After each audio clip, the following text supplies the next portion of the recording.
家好，欢迎来到陈俊哲的频道。今天呢，我们没有要来开箱，我们要来说它的弱点，跟上次神力圣剑一样，也就是暴风巨神。好，在进入这个话题以前，上次的影片呢，我不小心剪掉，其实后面是迷失神枪赢了。大家如果要知道的话，就看这部影片就知道。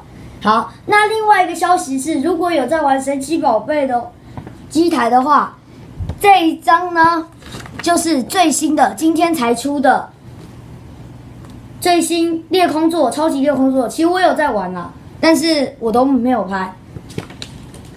如果喜欢这张或几张的话，你需要几张的话，请在下面留言，我就可以直接送给你。好，那我们回到我们的暴风巨神吧。这颗暴风巨神呢，它上面有两个，它上下有两个大哦。然后你看，你们看，这里感觉像有一个人的脸，还蛮帅的。但是这颗的轮盘呢，这颗轮盘有点脆弱。好，那这次我们的对手呢，就选用上次开箱的迷失神枪。好，那我们马上进入战斗阶段，马上回来。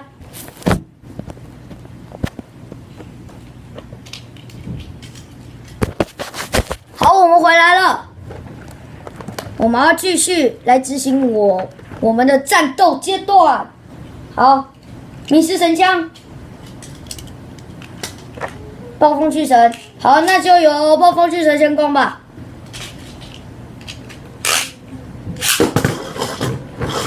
他其实转的还蛮帅的。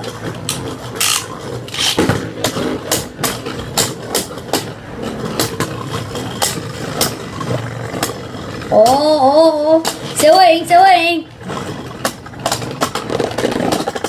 好，暴风巨神获得1分，我们这一盒也是比3回合。好，那我们继续吧。我们这次来换个场地吧。好，我们再来一次吧。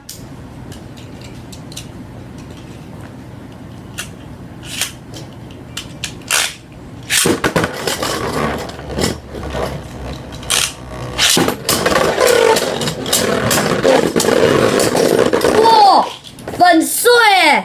暴风巨神被粉了哎，完全被粉了，被粉了。好，所以呢，第3回合。我看还是比下去比较好啊，这样才能完成今天影片的愿望。哦，我第一次玩暴风巨神粉掉哎，真是太厉害了！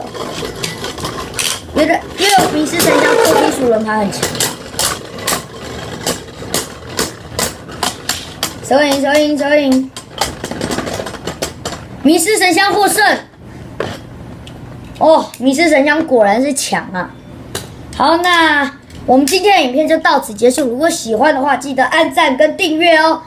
然后呢，如果喜欢这种纸的话，请在下面留言，我就可以直接送你们。拜拜。